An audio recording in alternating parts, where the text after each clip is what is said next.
Thank you for registering, campers. Come sit by the fire and await your counselors, Michelle and Samantha. Welcome to Camp Fear.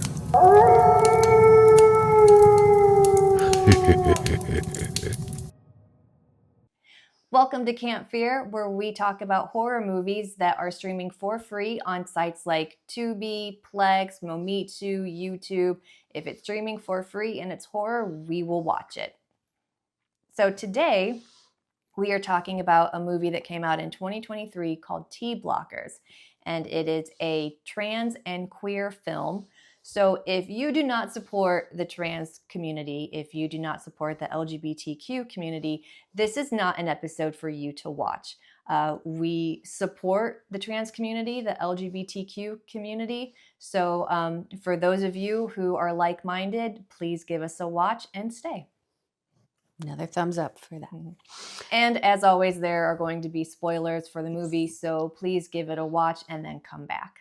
The plot for T Blockers: ancient parasites rise from a small town, taking the most fearful and susceptible hosts. A young filmmaker finds herself as the only one who can sense the possessed resistance before the horror escapes and spreads. So I learned after watching this that this is a first-time movie written and directed by Alice Mayo Mackey. Sorry if I'm not saying that correctly.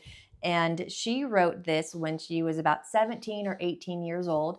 And ever since then has been on the film festival circuit and has been showing it at pretty notable places, basically. Which is pretty awesome. Yeah, so congratulations to you, and I hope you keep going with your film career, because doing this at 17 or 18 years old is wild. I hope you have a great support group out there, and keep doing what you're doing. This is just congratulations on what you've accomplished.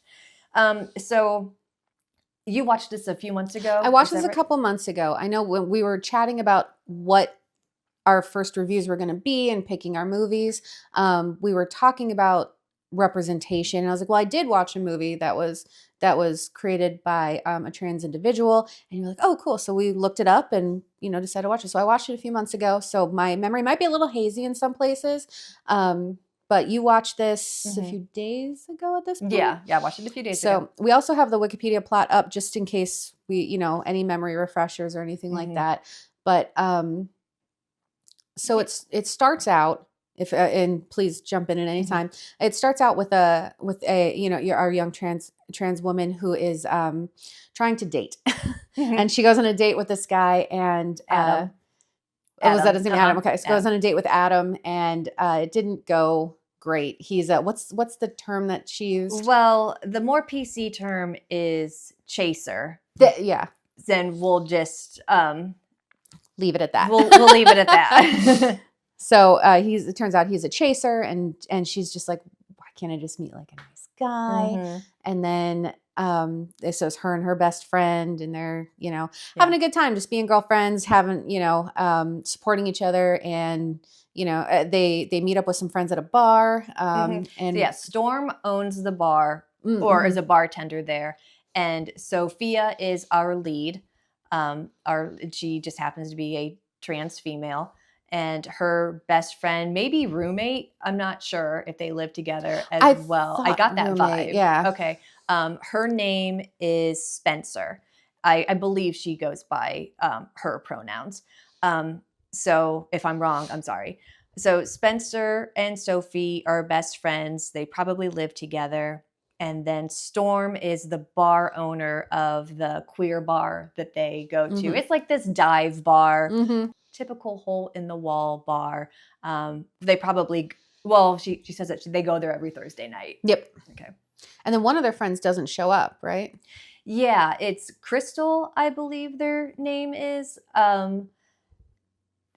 They're there for one scene, and they're talking about how they don't feel very well and they're kind of sick, and so they're going to go home. But before that happens, this guy named, what the hell is his name? It's not Chris.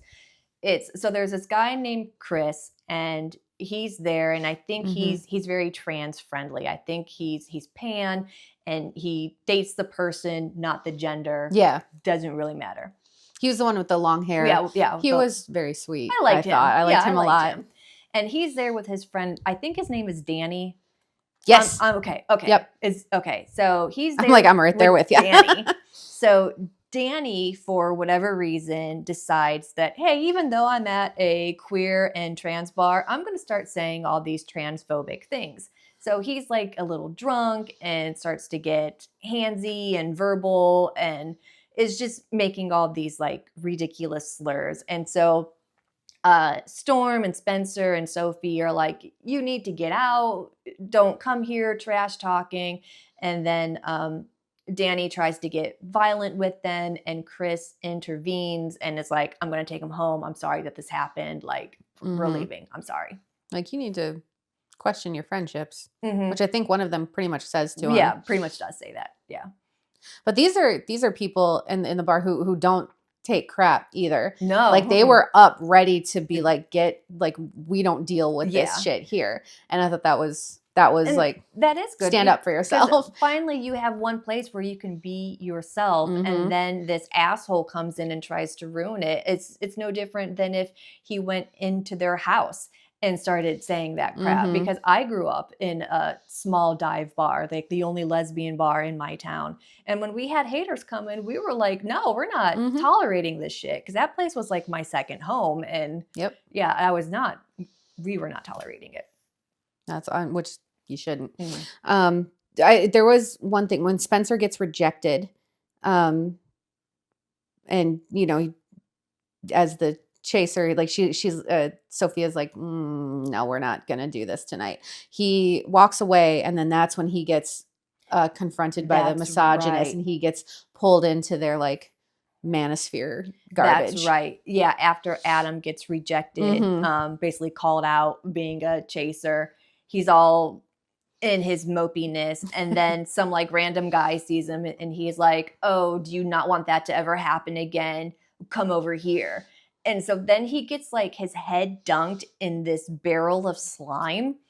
And Yes. Goo. yeah, in this goop, and he like comes out, and now like the goop has invaded him, and he's all like a misogynistic transphobe hater now. Okay. Joy. Mhm. Sophie runs into Chris again at the movie theater that she works at. That's right. And then they That's have a little cute banter moment. Yeah. And he really likes her. I think it's cute that Sophie is a filmmaker and she also works at a movie theater, because of course, like, you're going to work somewhere that you actually love. Those are the little details that I really did like about this movie.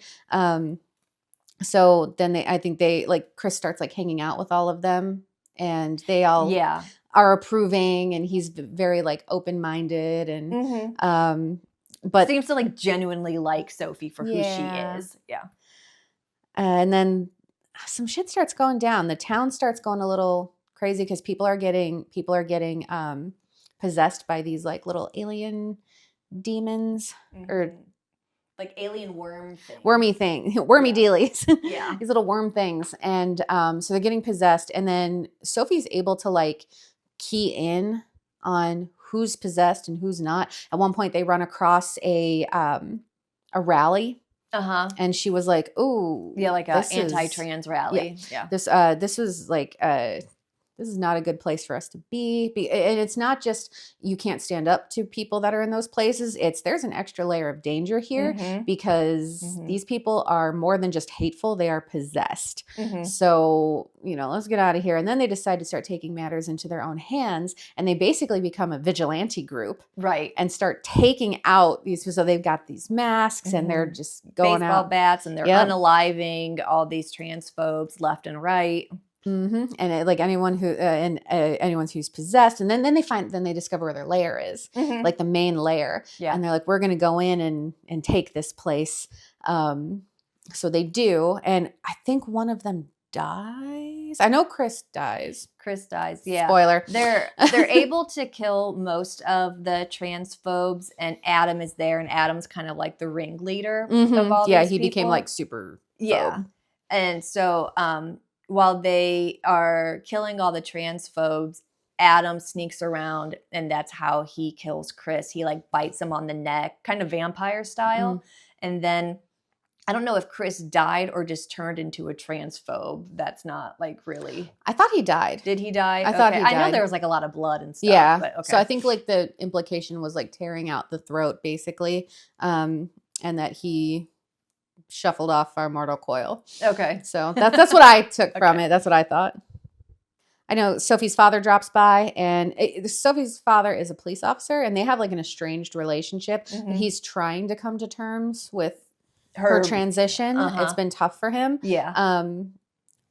So, but he does warn her that, hey, there's been a lot of violence against people of your community. He just wants her to be safe. Yeah. And the police aren't going to help you. Yeah. Like, yeah. So just you are going to have to basically save yourself in any situation. Yep. And that people are being killed, and she's one of the ones I know doing who's doing it. And she's just like, don't look at my ACAB button, Dad.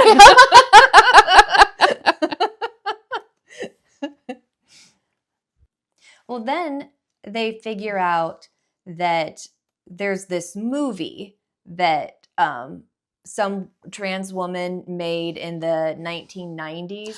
Yes. Terror, something like that. And basically what happened in the movie is happening now in real life. And they figure out that the movie from the 90s, it was basically like a warning of what was going to happen, which is happening now. And Sophie was kind of using that as like inspiration, but then she found out that the filmmaker committed suicide because she couldn't take the stress of living in a world that isn't genuine and courteous to trans people. So she committed suicide, and that's when Sophie is like, we're living in the same world. If she couldn't make it, how am I going to make it? And Spencer, her best friend, was like, look, I don't know. I think Betsy Palmer, was that her name? Betty Palmer. Betty Palmer. Terror from Below. Terror from Below. So she's like, look, Betty Palmer didn't have the support group that you have. We're here for you. We're going to help you out. And so Sophie's like, yes, thank you. I'm going to continue with our mission. Yep. And she makes Terror from Below 2 to carry on Betty's. So the filmmaker makes a movie. Then Sophie's like, we're going to make a movie to carry on this warning. So if anyone else runs into this, you'll kind of know what to do. Yeah. And that's pretty much the movie. So some things that I want to talk about before we get into the likes and dislikes. The way that this movie was shot, I didn't know it at the time until I did some research on it. It's what's known as bisexual lighting, where there's a lot of pinks, blues, and purples lighting that they used. And I noticed it while I was watching it. I was like, why is this entire scene pink? Why is this entire scene purple? And then reading this, I was like, oh, it was all very much intentional. Like I knew their lighting choices were intentional. I just didn't know why. And so that was cool. I like the whole bisexual lighting to it. I know it's a popular thing to do right now, especially with movies like Mandy. You know, having the psychedelic neon lighting is very in right now. But I think having it be because it's the bisexual lighting, it just adds an extra layer to this trans queer film. It's very, very intentional, which is a cool detail. Like I noticed that it wasn't out for me watching it. I was like, oh, they're just doing something different. This looks pretty cool, but I didn't know that either. So that's a cool little tidbit of information. Yeah. So what did you like? Things that I liked. I like a lot of the deeper meanings to things. Like you can look at this as like, oh, you know, this is just this person's first movie, blah, blah. And I feel like it's probably easy for a casual viewer to dismiss the things it's trying to say. Like, hate is a possession.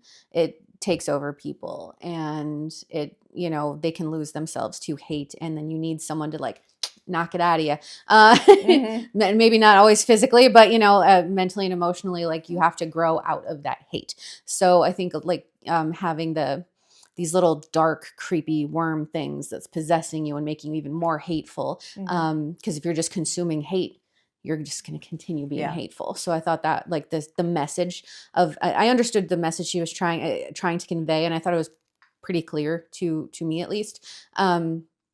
And I did like the lighting. I like that they tried something.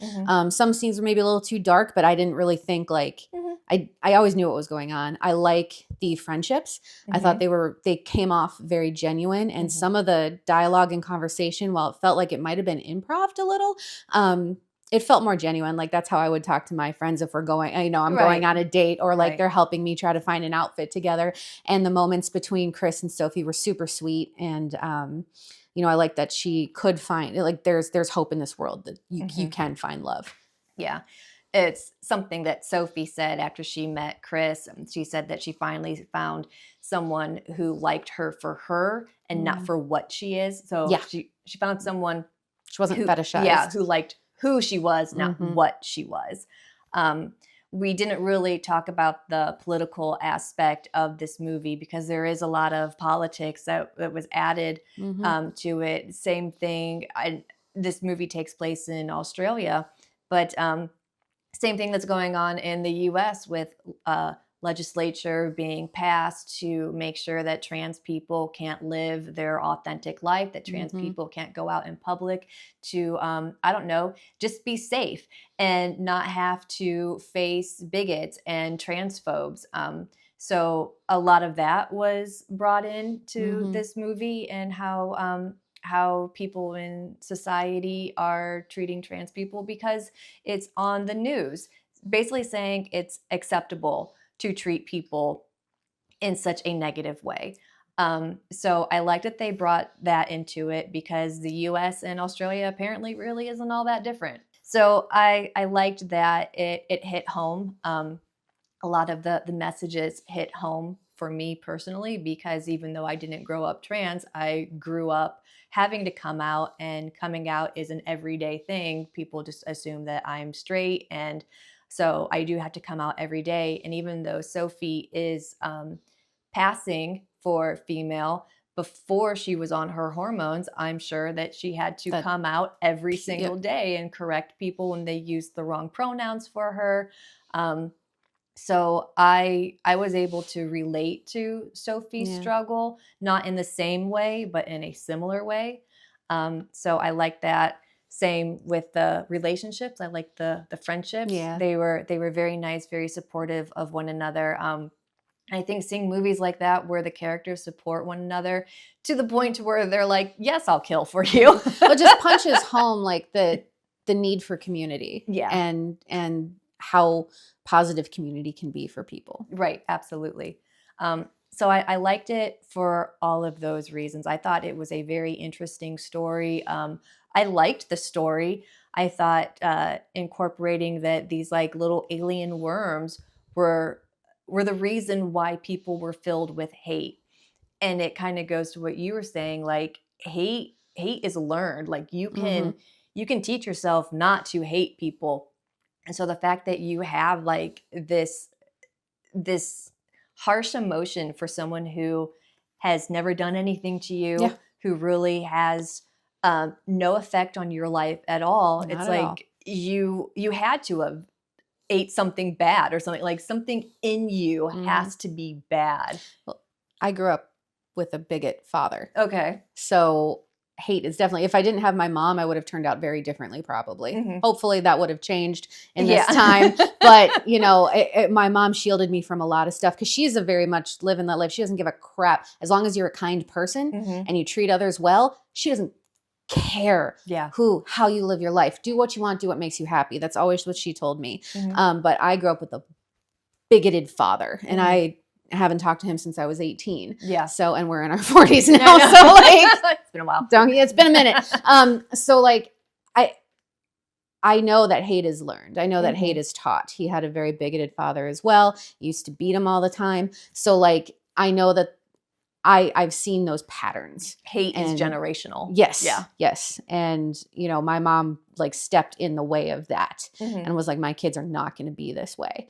And that was awesome. So, but I can relate a little with, because I grew up with a bigot. I know how that can penetrate you. And if you don't put forth the effort to not be that way, you're just never going to change. It's just going to keep getting worse. Yeah. And you're going to keep getting more insular, and more into your bubble. And that bubble's just going to crush you one day. What were your dislikes? And I know I probably said this for a lot of movies now, but to me, pacing is always a big thing. I thought it could have been tighter. The pacing could have been, there's some parts that you could have let breathe a little more, like maybe some of the fight scenes I'm trying to remember. I was like, there are moments that could breathe a little more, but mostly you could tighten it up. Yeah. This movie could have probably been way shorter. And it was only like an hour 20. Yeah, it was. It probably could have gotten it back down to an hour if we just paced it a little better and tightened up the dialogue. I said the dialogue was good. I felt that the characters were really genuine, but sometimes when you're riffing and just going on, it can get too much. So take it a couple more times and just condense. I know we've had to do that. I'm like, oh no, like that's a lot of words. Let's take that again and tighten it up. So I like things to move at a steady pace. So pacing is always a big thing for me. That's probably my biggest dislike is the general pacing. Okay. For me, I thought that it was trying to be too many things in the story. The alien worms, which I liked. The add-in of, this movie that was made 30 years ago is now telling us what's happening now. I liked that. And then the fact that Sophie used her real life experience to then make her own movie and carry on what Betty Palmer was trying to do. I liked that. I didn't like all three of them. Yeah, that's together. Totally fair. And that goes back down to pacing. You could have taken one of those things out and have a solid A and B. Yeah. So when I first heard of this movie, for whatever reason, I thought this movie was going to be that aliens came down to invade Earth, and because trans people were taking their hormones, they were somehow immune to what the aliens were doing. That's what I thought it was going to be too. And that's why it was called T-blockers. For whatever reason, that's what I thought this movie was going to be about. Fair, because that's kind of what I thought it was going to be. It came up I was watching some movie on Tubi, and I was like, it was just like la la la la la, and then it came up my recommends, and I looked at the description. I was like, well, that sounds kind of cool. Yeah. And the cover image looks really great. Yeah, and I was like, cool. Yeah. So I was misled completely by my own brain. No fault to Tubi or the people who made this movie. So I went in, and when it didn't turn out to be what I thought that it was about, I was like, well, wait, what the fuck did I just need to rewire here? So I had to rewire. And that's when I started to research the film. And I found out that the director and writer was 17 or 18. As a $10,000 budget. She's touring the country or the world and showing it at other places. And so for that, as a filmmaker myself, I appreciate all of that. I appreciate the fact that it's a 17 or 18-year-old, like that. Kudos. Yeah, so it's really awesome. So yeah, that's the only thing that I really disliked, is it was trying to be too many things at once when I think it should have just been like at most two of those. So what were your final thoughts? Final thoughts was great message. Wonderful creativity. Keep doing what you're doing. You're only going to get better from here. Not that this was any sort of bad thing, but you're just going to skyrocket. I hope you continue. Because I think stories like this are important.